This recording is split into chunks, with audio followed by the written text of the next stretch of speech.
And there we go, guys. That is what a restored 1985 300 TD engine compartment looks like. Just like it did from the factory.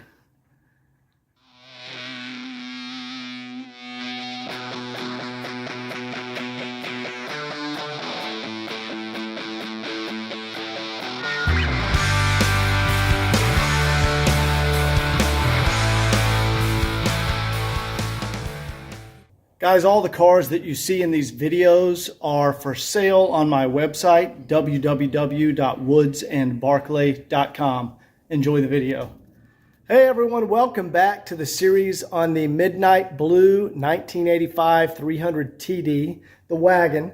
And today I want to start the details on the engine compartment.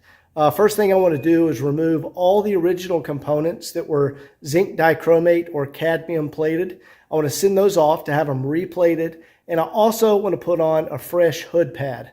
So let's go ahead and dive in. Okay, so we can see the original cadmium plating on this engine.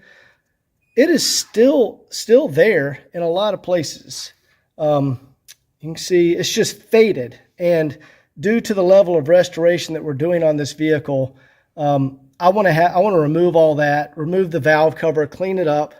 And even though it's still there, I want to have it perfect like it would have left the factory. It's just dull. And then this one, see there's a little bit of surface rust on that one right there. And I want to clean up the valve cover. But anyway, so let's go ahead and remove all of this. I want to send it off, have it replated. And then in the meantime, we'll remove the valve cover, clean that up in the parts washer, do a valve adjustment, and then get all that nice plated, all those plated components back on here. And what I also want to do is take off the original air filter housing lid here, and I want to sand this down, refinish it. You can see it's actually still in really good shape, but there's a couple of spots. See the little, say a little corrosion spot there. You know, it looks 40 years old.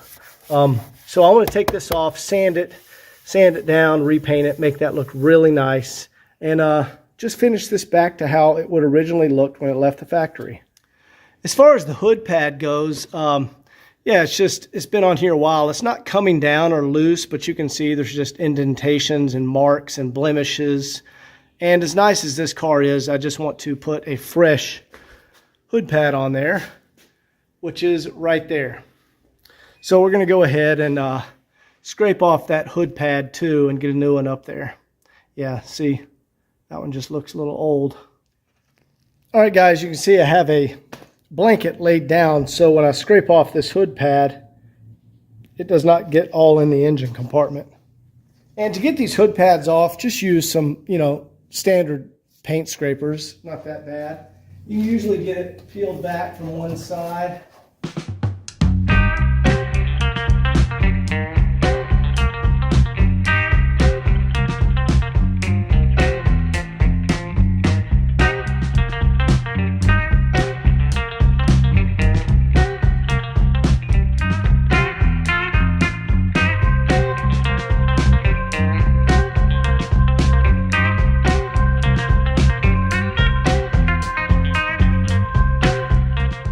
Okay guys, you can see we have all the old hood pad scraped off.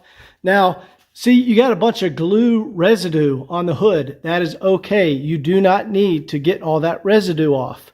When you're replacing a hood pad, all you do is get the foam off, and the new hood pad and new glue will stick just fine to that. So don't go crazy trying to get the glue residue off. So now let's get the new hood pad, and I'll show you how to put the adhesive on it. All right, guys, here's our replacement hood pad, and notice the engine's covered, and I have plastic all along the cowl area up there and down the fenders, because the glue we're going to use, you don't want the glue to drip anywhere on the car. So what we do, we just put our hood pad down right there. That's how it's going to go on the car. And let me get the adhesive.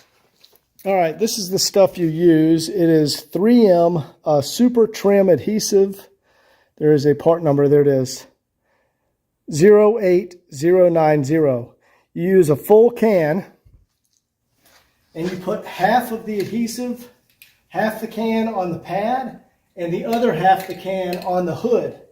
And then you just wait like 3 or 4 minutes and it'll get tacky. You let it start to set up, and then you can lift it up and stick it, and it's an immediate bond. So let's go ahead and do that now. Half the can on here, half the can on the hood. And everything's taped off with plastic, so all right.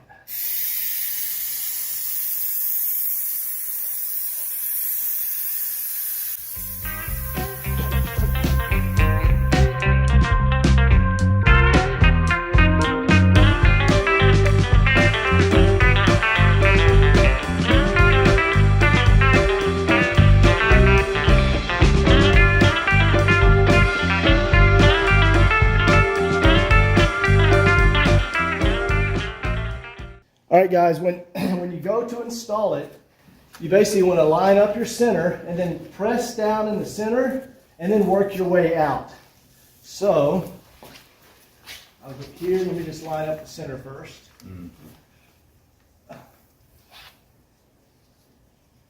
Okay, there's my center. Let's go. Okay, I'm just gonna, don't press over there yet. You just press there for a second. Okay, how's your side looking as far as tucking in? I mean, it looks pretty. All right. So let's go this way, All right, from right here, out that way. There we go. Yep, so you know, wipe to the outside. And now tuck in your edges.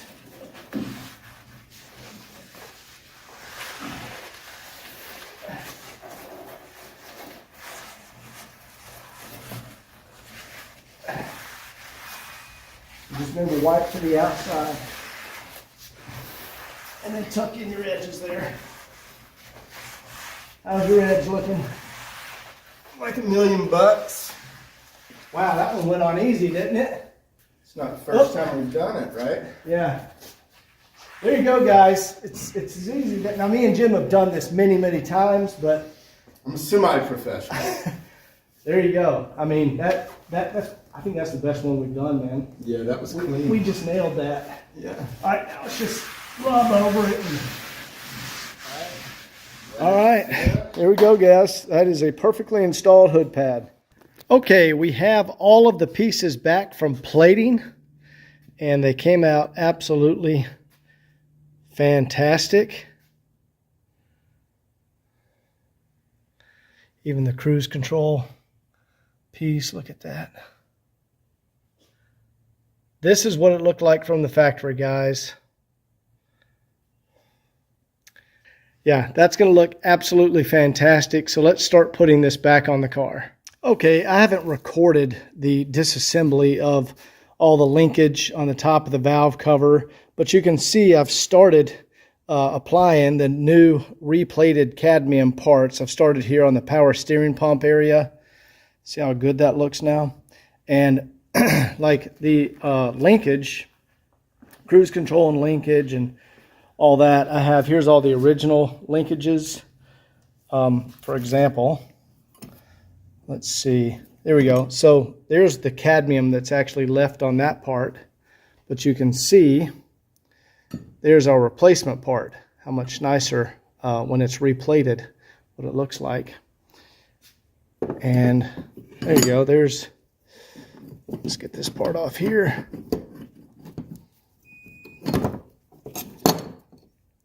There we go. There's the remaining cadmium on our, our stop lever right there, throttle linkage, and there's the new piece. So anyway, just slowly going through everything. Going to get the valve cover off next and get that cleaned up. I've got the injector lines cracked loose and just going to continue moving along here. All right, I use 17 millimeter crow's foot, or I think that's like, it's 11/16 if you do SAE, to make it really easy to get the injector lines off. So I've got all the top lines cracked loose. And now I'm just getting the bottom ones cracked loose here. And we're also going to get these diesel return hoses off. And I'm making sure I preserve all the little clips. See, there's little clips everywhere. This is the AC shut-off switch on the top of the valve cover. Got the little clip and all the little clips that clip onto the injector lines. I want to make sure I preserve all those and not break any. And this is a set of, for a 1985. So I've got my other replated 85 set over there. So we'll go ahead and send this off to have it replated so it's ready for the next car, because it's all the same parts. 85 is specific, and there's some specific things to other years. But the base plate right here for your throttle linkage is what is a specific part on the 85 model.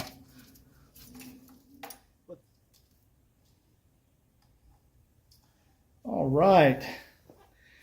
There we go, guys. This isn't cleaned up or anything. You can see there's still cadmium on here.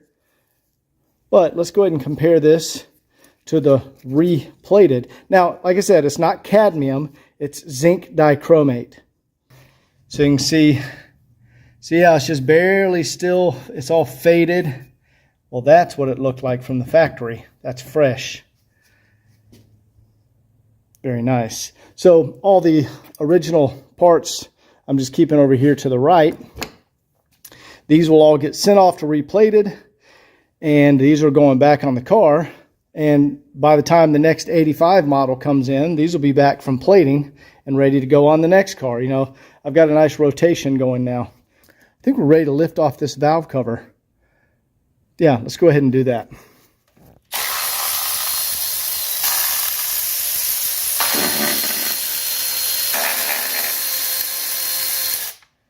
All right, so since I've got the cruise control and all that removed, it'll be pretty easy to get the valve cover off. All right, so let's get this over to the parts washer, get this all cleaned up. Okay, I've actually already done a valve adjustment on this engine, but I did that off camera because recording valve adjustments is extremely tedious. But I wanted to show you guys how clean all the cam lobes, how good it looks in here. You can tell that the oil was changed regularly in this vehicle. See how smooth, and there's no scarring or scratching on the cam lobes. And then the timing chain, see how tight? See, there's literally no play in the timing chain. So there's no slack in the timing chain. Right there you can see there's the timing tensioner. And see that tensioner? How tight it is there? There's no slop in it. This is an extremely healthy, good condition motor. Just go down through here and you can see there's our rockers. See our rockers go, the cam lobes come down, hit the rockers. So that's where you do your valve adjustment there. So a valve adjustment has already been done on this. So I could drive the car around and see the initial condition. But now it's time to go ahead and get this valve cover cleaned up nice. So let's go ahead and do that. So before I move to the valve cover, I was just inspecting everything back here, and we can see, you see that little piece of debris right there? Let's see if I can get it out of there. It'll probably just fall down onto the ground. Yeah, it fell down on the ground, but that is a piece of the bushing. See, there's a bushing right behind here. See how that's loose? That's the throttle pivot bushing when you press your accelerator pedal.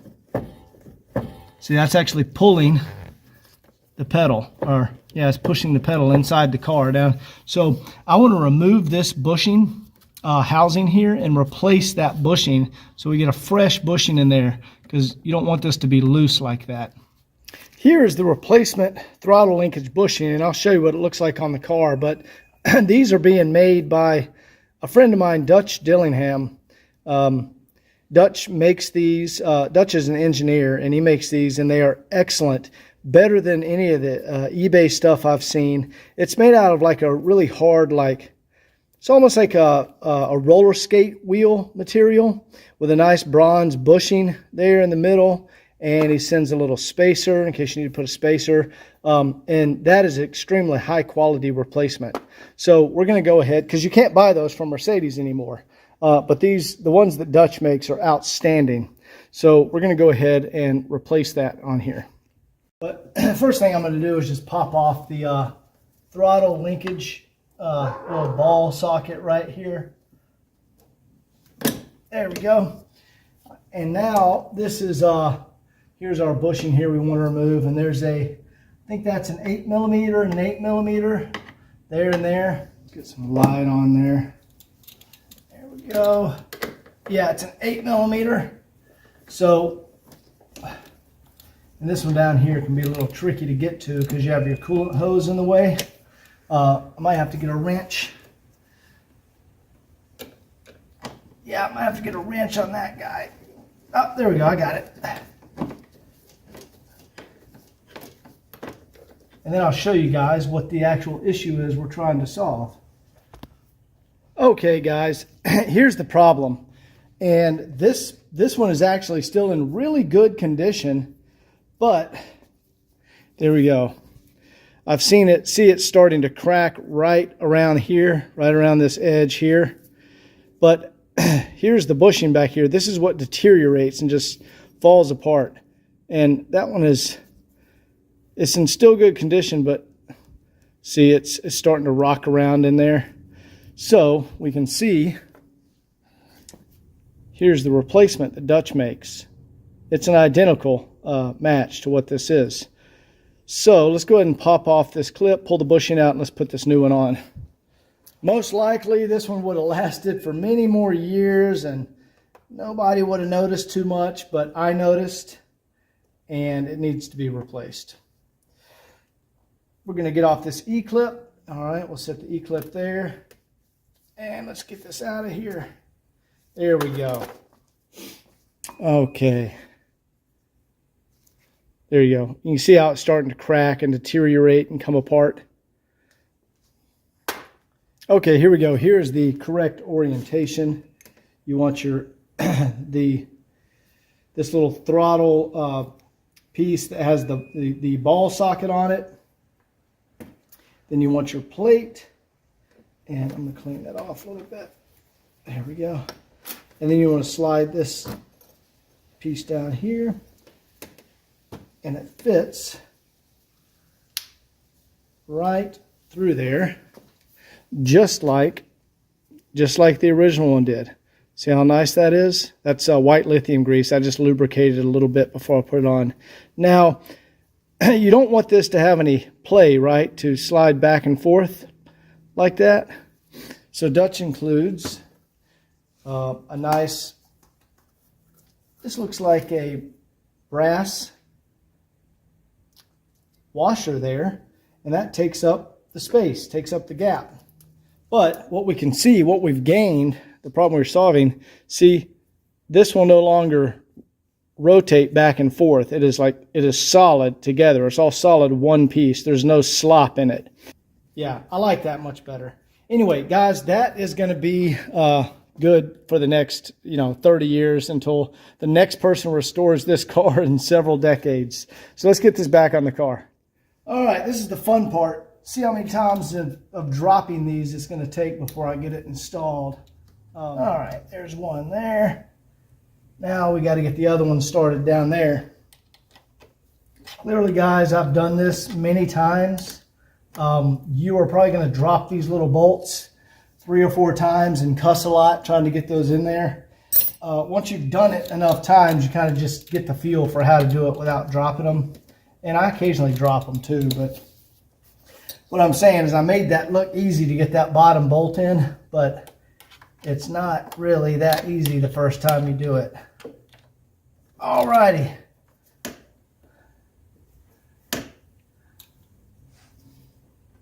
Perfect. See how snug and tight that is now? That's going to be good for decades. All right, let's go ahead and get this reclipped.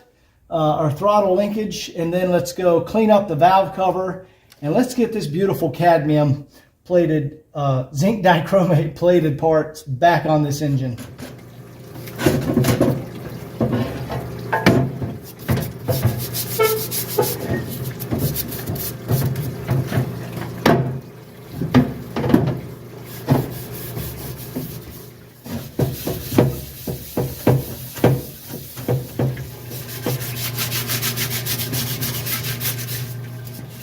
All right, got this all cleaned up, looking much better. Let's go ahead and get our new valve cover gasket on here and get it reinstalled on the car. These are much easier to put on when the cruise control components are not installed. See, it just slipped down on there. It's a little trickier when your cruise control is in the way.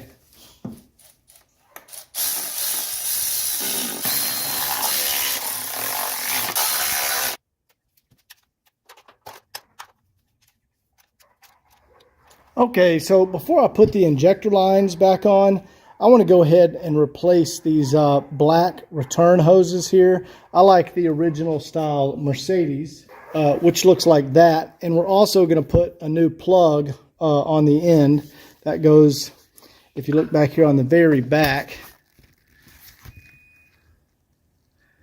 there you go. See the little plug one on the back there? That hasn't been changed in a long time. So let's go ahead and do that now. There we go.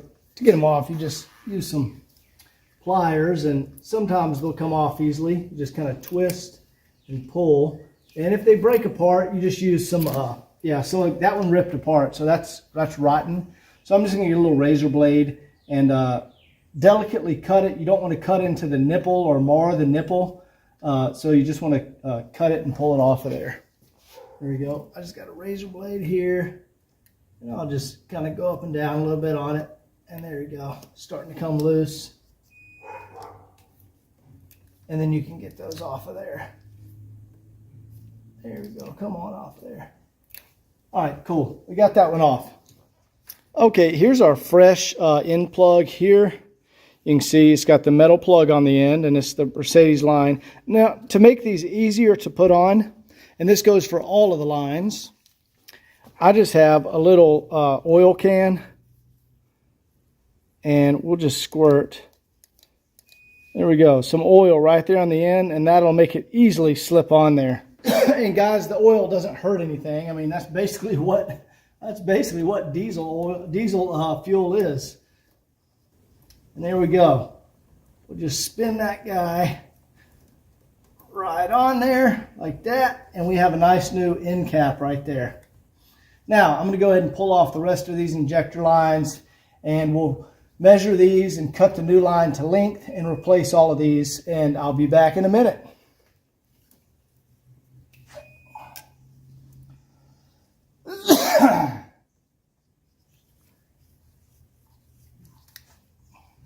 It's much easier to do it with the injector lines off. That's why I'm not putting the injector lines back on yet. And then the final one is right here. It runs from this first injector. And this is the one with the clip on it. We want to preserve that clip. But this runs from the first injector back to your fuel filter housing. Guys, I'm just going to show you how to cut one of these, just so I don't have to mess around with recording this. But so we just line up our old one to our new hose, and you buy this hose from the dealership in the by the meter. It takes about 1 meter to do the car. So we'll line up the hose right like that, and just put it down on the table, and you put the razor blade on it, and you push straight down. Here, let's get it started here. Put a little slit in it. There we go. Once you have your slit in it, you just push straight down, and you get a nice, very nice clean cut. So we'll dab a little drop of oil on each side and stick this back on the engine. And guys, you can see the little nipples that these are going on. There we go. See, there's an input and an output on every injector, except this last one right here. There's no there's no, what would that be? There's no input, it's just an output. So it daisy chains from injector to injector, back around to your return line, back to the tank. And these are to capture any unburnt diesel fuel and send it back to the tank. Drop oil on there. Here we go. And we'll just slip it right back on. And you want to go all the way till it bottoms out. Let me get my flash.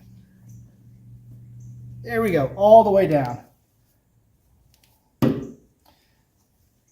And we'll put a drop on that one. And put it right there. Push it all the way down. Sometimes you got to twist a little while you're doing it. All right, I'm going to go ahead and cut the rest of these and get all these reinstalled.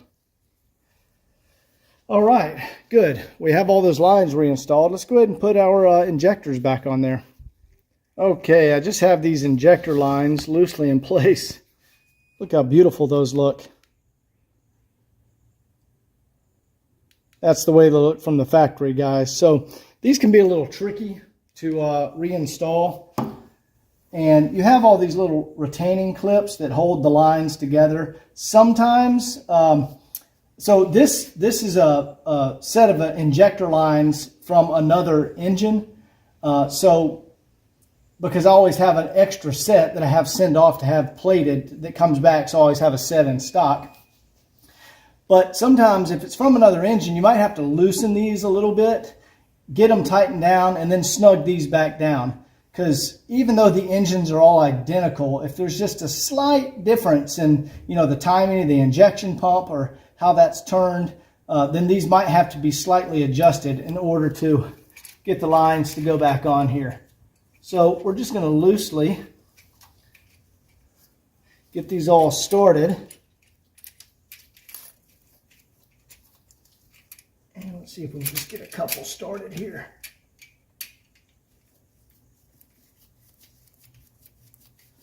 All right, we got number 1 and number 5 started. Here, I guess I shouldn't do it off camera because I need to show you guys. So just take an 8mm wrench and an 8mm socket. And what you can do, for example, I want to adjust this one back here. So you put the socket underneath it on the nut and you loosen it. There we go. I'm not removing it totally. I just loosened it.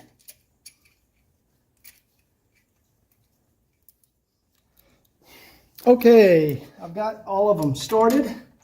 Now I'm just in here with my crow's foot, tightening them down.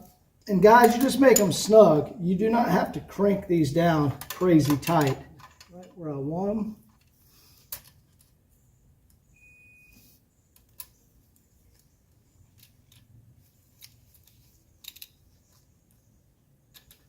I'll just snug them now and I'll tighten them in a minute.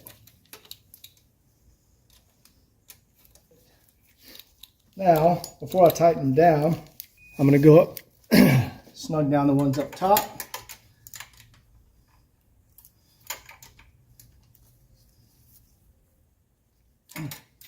All right, got all those back on there. Now, I want to go snug all of the retaining clamps that lock each injector together.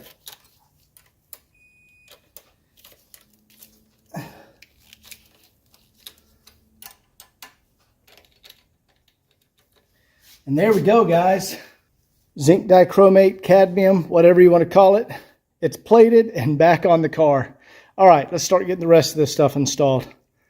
Okay, I'm starting the reassembly of this is the base plate that goes on top of the valve cover. Here's the old dirty original one that came off the car. And what I'm doing, I'm just putting up the new linkages to the old linkages and getting them set to the correct length. And I've already done it for these two. Normally you would have to adjust this manually, but since I have the old one right here, I know exactly what it needs to be. And also what I'm doing, I've got some transmission fluid here, and I'm going ahead and lubricating. Transmission fluid does not attract dust and dirt, as easy as grease. So I like to lubricate them with transmission fluid. We'll go ahead and start snapping some of these back together. Sometimes to do this, it's easiest to get some channel locks. All right, that one goes there. And you see I have my spring in place. This is the throttle return spring. So, for example, and I wrote 1985 on this piece, guys, so I don't get them mixed up. But, whoops, I'm sorry, it goes like that. That throttle return spring attaches right under here. You can see how it spins around. It's under tension and attaches. So I'm going to go ahead, place this component on here, attach the return spring, and we'll get this linkage right here. I'm going to go ahead and just attach that linkage. There we go. And we'll get that placed on there. And I've already got our AC. That is the AC shutoff switch. So you can see on the original linkage, when this actuates under full throttle, this lever or this bump right here hits this lever. See that? See that? And it shuts off the AC compressor, so you get maximum power under full throttle. That I think that appeared on 85. That's an interesting design. So I've got the switch installed back on here. And let's go ahead and just start getting this stuff reassembled. There we go. And then I got to get this spring. It's under a surprising amount of tension. We'll pull that spring around and then line everything up. And we got to get the spring. There we go. And then we can push it down on there. There we go. Perfect.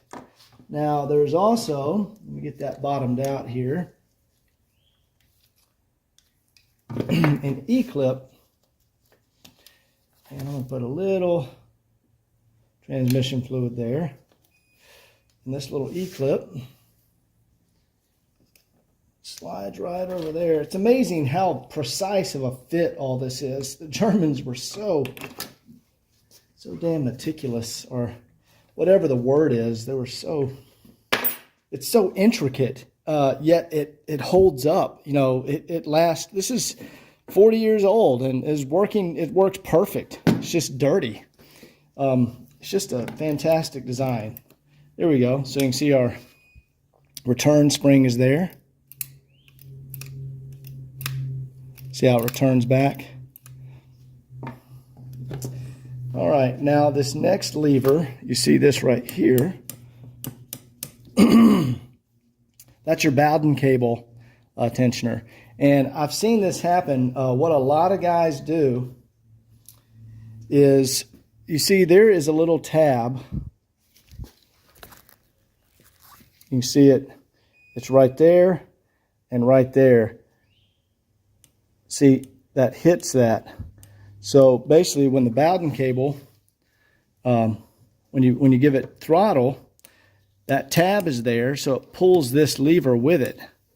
Now, I've seen a lot of guys accidentally install these on the wrong side of that tab, and when you do that, you pull your throttle, and it doesn't pull your Bowden cable, and so your transmission won't shift right. So you got to get it on this side of the tab, right there. All right, we'll just put a little transmission fluid, and see there's a beveled or a recessed bottom piece here that makes it fit over the E-clip we just put on there. So we'll just put that down on there. There we go, beautiful. All right, put that there, and we need an E-clip on top of there.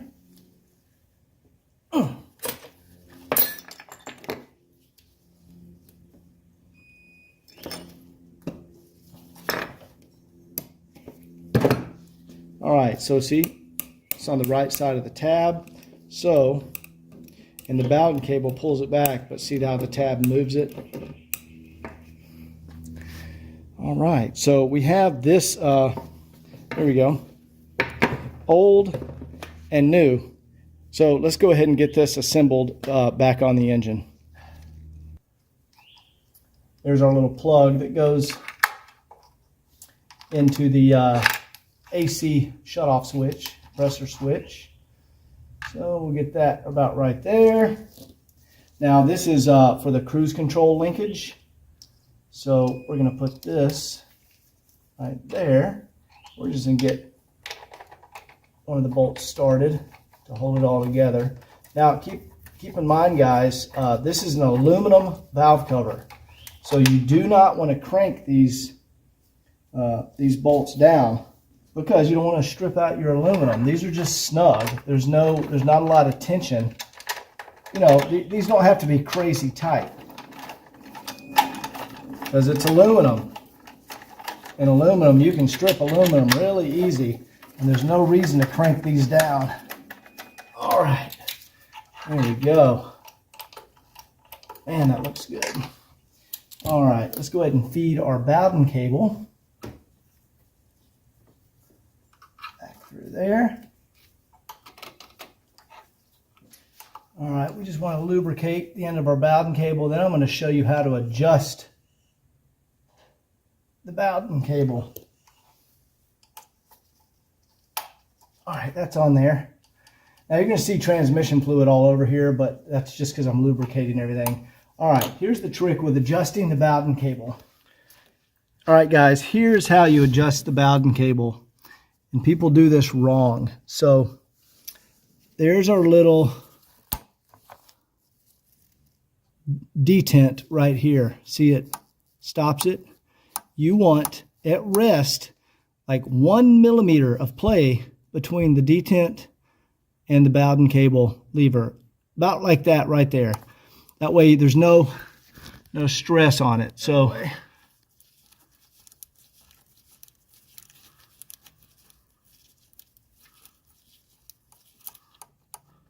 and I'm going to go a little tighter. There we go. See, we just have that ever so slight gap right there. That way when your car is at idle, there's no stress and no pulling on that cable. But as soon as you give it throttle, it immediately engages and pulls the Bowden cable. That's the correct adjustment. So I said that's the correct adjustment. That is your baseline starting point. And usually that's where they're adjusted. You might need to tweak it a little bit by turning the plastic nut back there and making some fine-tuned adjustments. But that's really where they should end up when they're adjusted correctly. All right, let's go ahead and get the rest of the linkage on here and the cruise control module.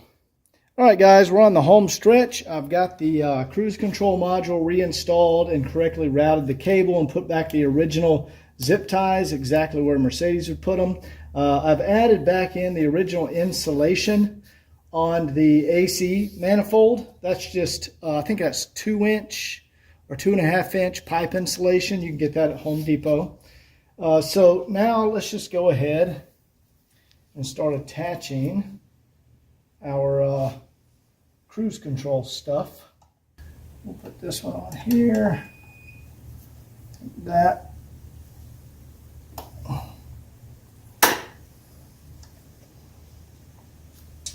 All right, and we're going to attach this one back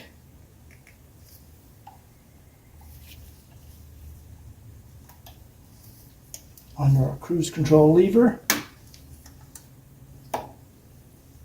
Okay, we got that first cruise control arm connected.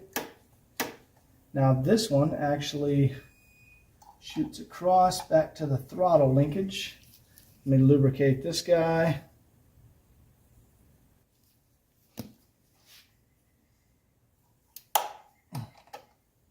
And see, these actuate smoothly now. You just want to see how there's a little play in it. You can move each arm. Let's go ahead and get the mechanism in here. Now I'll put a little lubrication on there. I'll slide that guy.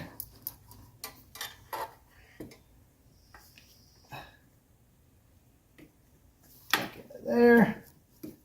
And what holds this in place is a little cotter pin There you go. It's just a little cotter pin. Looks like that.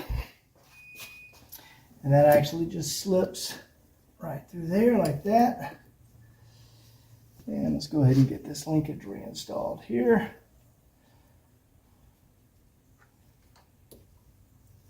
Now I want to go ahead and lubricate that.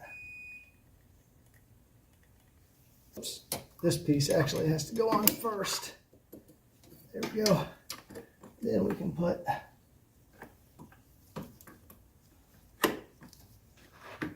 that piece in there.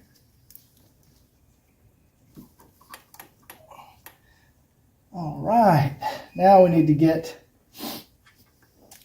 this lever down here reattached, and I want to lubricate that. This goes to the injection pump. That's your actual, that's the actual lever that tells the injection pump to put in more fuel.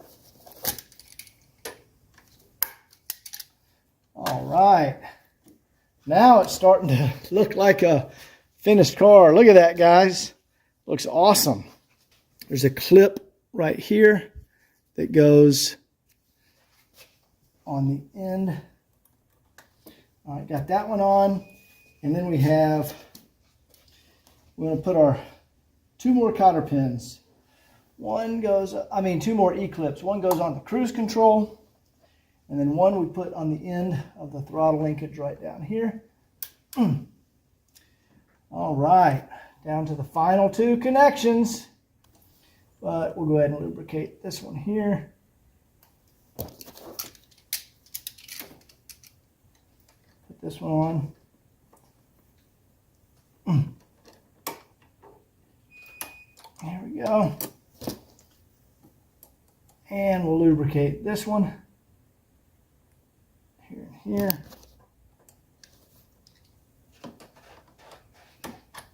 All right. Just checking for full range of travel.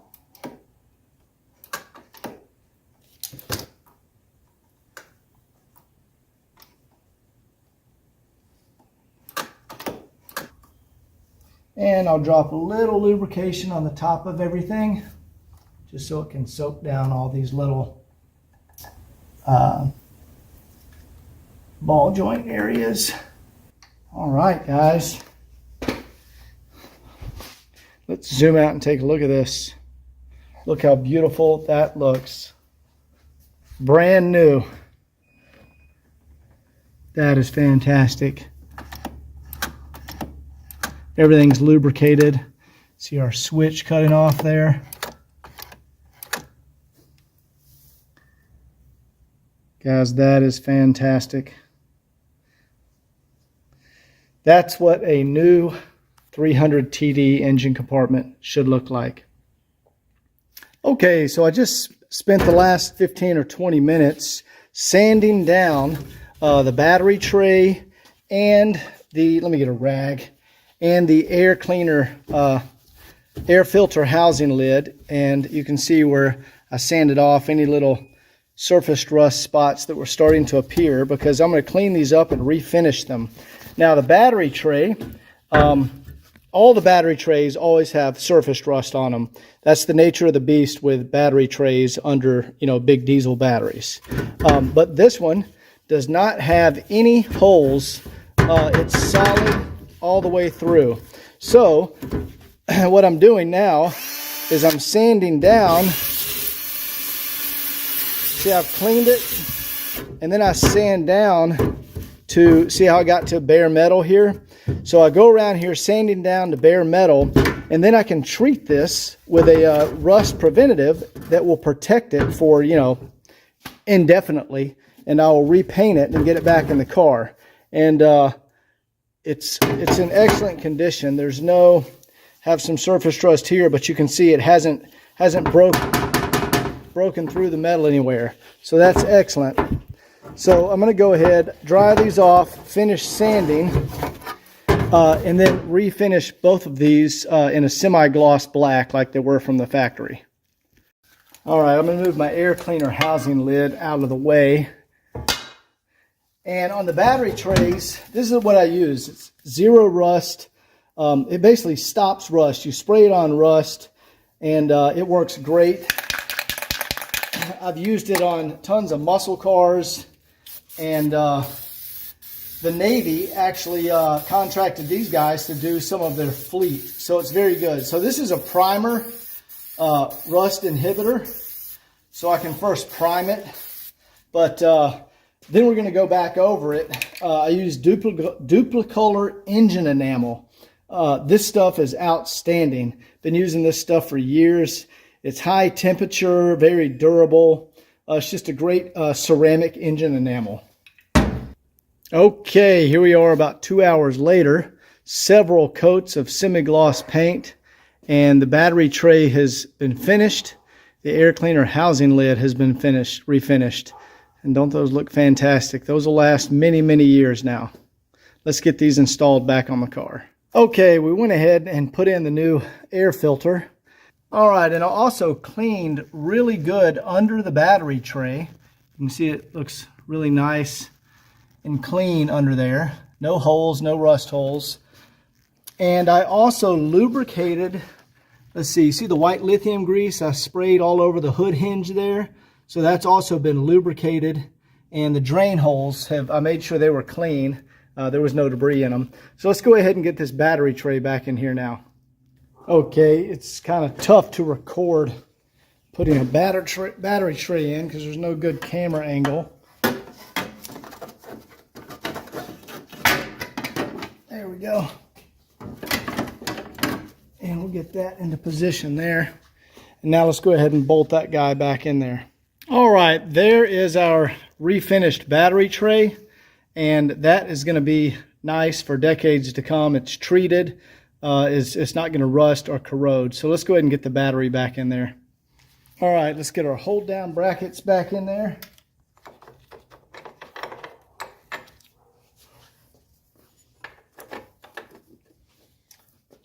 And I'll put the 10mm on those. Let's go ahead and reattach our hood cowl gasket. Easier to remove.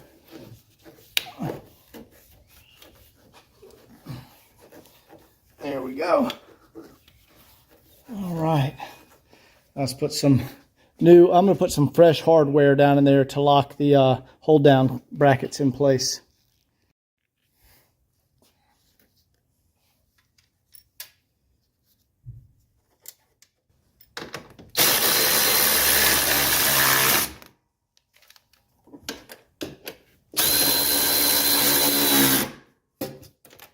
All right.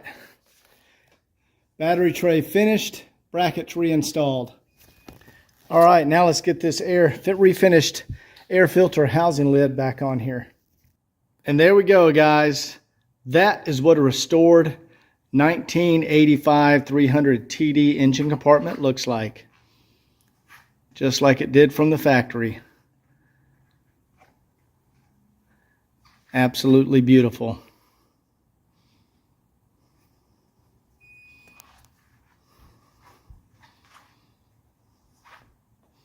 Man, that looks good. All right, guys, so this was a pretty long video. That's very tedious. I did that over 2 days, many hours to get all that correct and cleaned up and reinstalled. So anyway, I hope you enjoyed the video, and there's going to be a couple more videos on this wagon. Next, I want to tackle the AC system, go ahead and get all that working. So hope you guys enjoyed it, and we'll see you next time.